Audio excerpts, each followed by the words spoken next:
Wagner ग्रुपको नाम सबैभन्दा पहिला सन् 2014मा चर्चामा आएको थियो। क्रिमिया कब्जा गर्ने क्रममा वाग्नर ग्रुपले रुसी सेनालाई सहयोग गरेको थियो। त्यसपछि यो ग्रुप मोजाम्बिक, लिबिया, सिरिया, CAR, माली, सुडान, मडागास्कर जस्ता देशमा देखिन थाल्यो। ती देशहरूमा गृहयुद्ध वा राजनीतिक अस्थिरता चलिरहेको छ। वाग्नर ग्रुप यी देशमा आफ्ना लडाकु पठाएर एक पक्षको सहयोग गर्ने गर्दछ र त्यसको बदलामा पैसा लिने गर्दछ। केही घटनामा तेल तथा खानीको विषयमा पनि सम्झौता गर्ने गर्दछ। यो ग्रुप वास्तवमा एउटा जटिल संरचना हो। दर्शकवृन्द, आउनुहोस् आजको यस श्रृङ्खलामा हामी रुसमा भएको वाग्नर ग्रुपको विद्रोह के हो र यो ग्रुपसँग रुसी राष्ट्रपति भ्लादिमिर पुटिन बीचको सम्बन्ध कस्तो छ भन्ने विषयमा विशेष चर्चा गर्नेछौँ।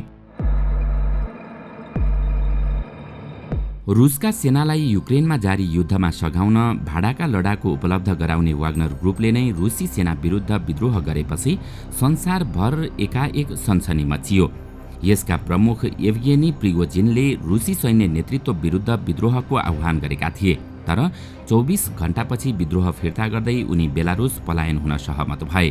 त्यसपछि रुसमा हुन सक्ने ठूलो रक्तपातपूर्ण घटना तत्कालका लागि अन्त्य भयो। गोप्य सहमतिपछि प्रिगोजिनले सैन्य विद्रोह मात्र होइन, वाग्नर समूहका लडाकुहरूलाई रुसको राजधानी मस्को छोड्न समेत आह्वान पनि गरेका थिए।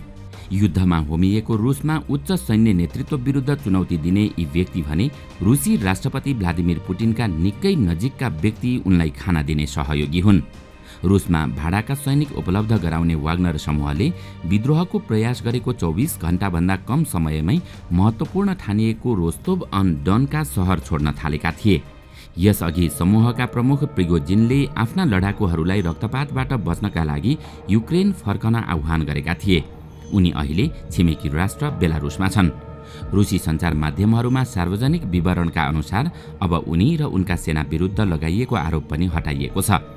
यसले तत्कालका लागि रुसमा अराजक तथा असाधारण अवस्थाको अन्त्य भएको सङ्केत गर्दछ।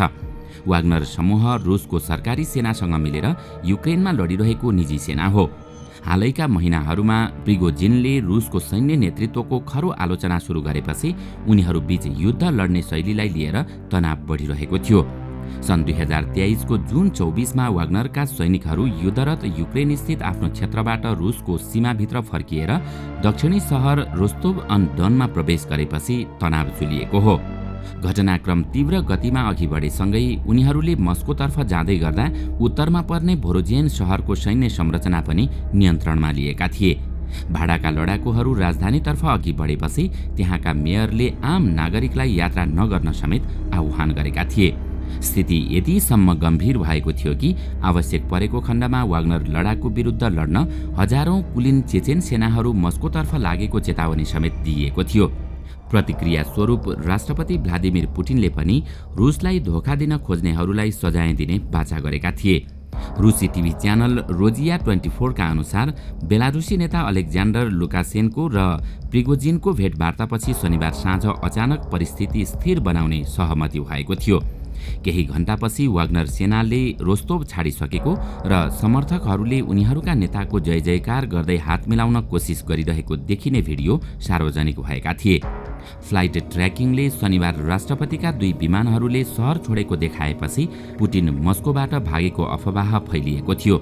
यद्यपि उनका प्रेस सचिव दिमित्री पेस्कोभले राष्ट्रपति क्रेमलिनमै रहेको र प्रिगोजिनको पक्राउ पुर्जी हटाइने र उनी र उनका सेना विरुद्धको फौजदारी मुद्दा बन्द गरिने बताएका थिए। आखिर को हुन् त प्रिगोजिन? रुसले युक्रेनमाथि आक्रमण गरेपछि रुसी राष्ट्रपतिसँग निकट सम्बन्ध भएका एक व्यापारी एकाएक महत्त्वपूर्ण रणनीतिक भूमिकामा देखा परे। कुनै बेला डकैतीको मुद्दामा दोषी ठहर भएर जेल परेका येवगेनी प्रिगोजिन भाडाका सैनिक उपलब्ध गराउने समूह वाग्नर ग्रुपका प्रमुख हुन्। उक्त समूहले उपलब्ध गराएका लडाकुहरूले युक्रेनका विभिन्न स्थानमा रुसी आक्रमणको नेतृत्व गरिरहेका छन्। उक्त समूहलाई रुस सरकारले आफ्नो प्रत्यक्ष नियन्त्रणमा राख्ने सङ्केत देखिएको छ। रक्षा अधिकारीहरू र उक्त समूहबीच महिनौदेखि मतभिन्नतापछि रुसका उपरक्षा मन्त्री निकोलाई पान्कोभले स्वयंसेवक संरचनाहरूले सिधै रक्षा मन्त्रालयसँग करारमा हस्ताक्षर गर्नुपर्ने बताएका थिए। धेरै अर्थ लगाउन सकिने उनको भनाई उक्त समूहप्रति लक्षित भएको ठानिएको छ। त्यसको केही समयपछि एउटा आक्रोशपूर्ण वक्तव्य जारी गर्दै वाग्नरका प्रमुख प्रिगोजिनले उनको फौजले त्यस्तो करार बहिष्कार गर्ने बताएका थिए। रुसी पक्षबाट लडिरहेका निजी सैनिकहरूको यो समूहले युक्रेन युद्धमा प्रमुख भूमिका निर्वाह गरिरहेको छ।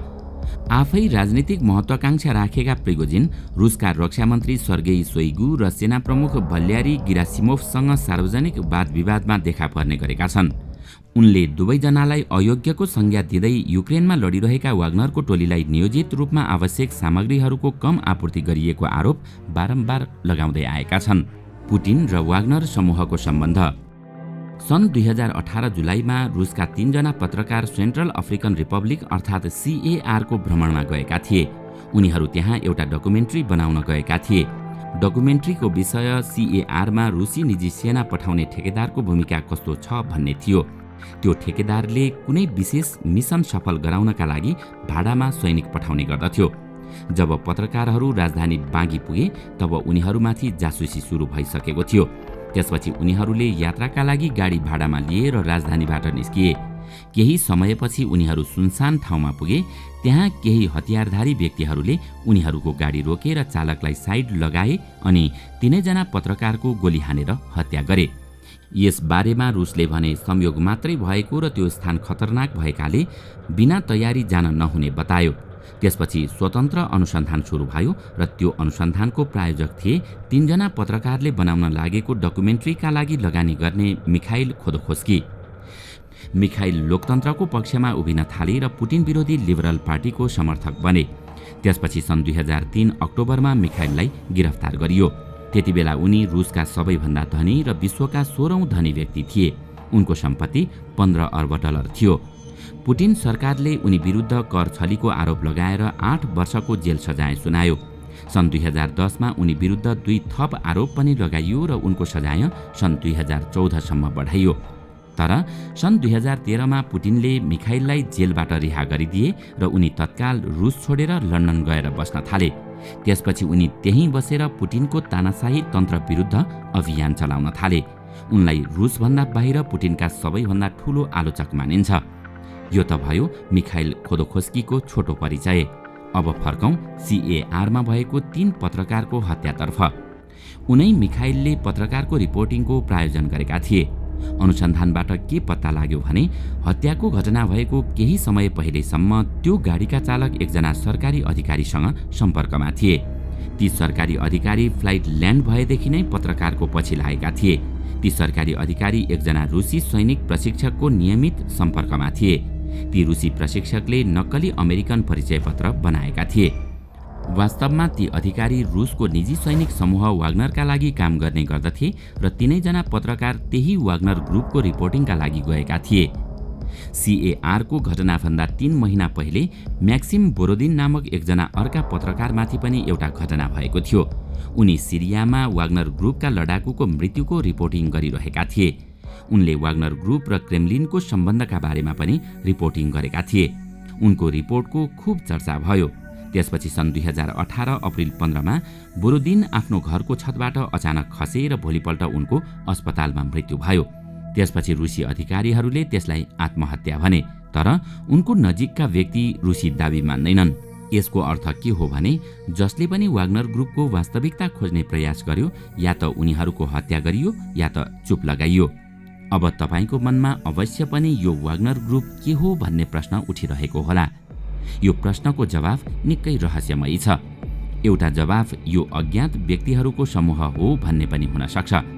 रुसको आधिकारिक भनाइ मान्ने हो भने वाग्नर ग्रुप जस्तो कुनै समूह नै अस्तित्वमा छैन। यो ग्रुपको नाम सबैभन्दा पहिला सन् 2014 मा चर्चामा आएको थियो। क्रिमिया कब्जा गर्ने क्रममा वाग्नर ग्रुपले रुसी सेनालाई सहयोग गर्यो। त्यसपछि यो ग्रुप मोजाम्बिक, लिबिया, सिरिया, CRA, माली, सुडान, मदागास्कर जस्ता देशमा देखिन थाल्यो।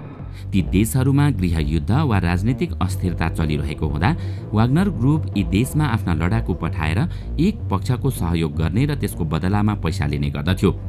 केही घटनामा तेल तथा खानीको विषयमा पनि सम्झौता गर्ने गर्दछ। यो ग्रुप वास्तवमा एउटा जटिल संरचना हो। यो नाममा कुनै पनि कम्पनी दर्ता गरिएको छैन। यसका पछाडि 2 मास्टर माइन्ड रहेको बताइन्छ। पहिलो नाम छ रुसको सैन्य खुफिया एजेन्सी GRUमा लेफ्टिनेन्ट कर्नेल रहिसकेका दिमित्री उत्किनको। उनी हिटलरलाई आफ्नो आदर्श मान्दछन्। हिटलरका मनपर्ने संगीतकार रिचर्ड वाग्नर थिए र उत्किनले उनैको नाममा यो समूहको नाम वाग्नर ग्रुप राखेका हुन् भनिन्छ। उत्किन लामो समयदेखि सार्वजनिक रूपमा देखिएका छैनन्। यसका अर्का मास्टरमाइन्ड हुन् एभगेनी प्रिगोजिन। उनलाई वाग्नर ग्रुपका लगानीकर्ता मानिन्छ। 90 को दशकमा पुटिनले आफ्नो राजनीतिक करियर नगरपालिकामा सल्लाहकारको रूपमा गरेका थिए। त्यतिबेला प्रिगोजिनले पनि आफ्नो व्यवसाय बढाइरहेका थिए। ठीक यही समयमा दुवैबीच मित्रता बढ्न पुग्यो। पुटिन राष्ट्रपति बने भने प्रिगोजिनले रेस्टुरा व्यवसाय सुरु गरे। पुटिनका ठूला बैठक उनकै होटल र रेस्टुरामा हुन थाल्यो। उनले रुसी सेनालाई खाना पुर्याउने ठेक्का पनि पाए। उनलाई पुटिनका सेफ पनि भनिन्छ। उनीहरूको मित्रता प्रगाढ छ। रुसमा निजी सैनिक राख्नु गैर कानुनी मानिन्छ। त्यसैले यो संस्था कागजी रूपमा कतै दर्ता छैन। त्यसैले कतै पक्राउ पर्दा पनि कारबाहीको आवश्यकता पर्दैन। तर यस पटकको घटनाले भने निकै ठूलो संशय उत्पन्न गराएको छ। संसारभर यो ग्रुपमाथि प्रश्न उठाउन थालिएको छ। दर्शकवृन्द, आजको श्रृङ्खला तपाईलाई कस्तो लाग्यो? हामीलाई कमेन्टमा अवश्य बताउनुहोला। साथै आजको श्रृङ्खला तपाईलाई राम्रो लाग्यो भने लाइक तथा शेयर गरी हाम्रो च्यानललाई सब्स्क्राइब गर्न नभुल्नुहोला र साथमा रहेको बेल आइकन पनि थिच्नुहोस् ताकि हामीले अपलोड गर्ने नयाँ भिडियोको जानकारी सबैभन्दा पहिला तपाईलाई प्राप्त होस्। आजका लागि यति नै। अर्को भिडियोमा अझै रोचक तथ्य लिएर आउने नै छौँ। तबसम्मको लागि बिदा दिनुहोस्। नमस्कार।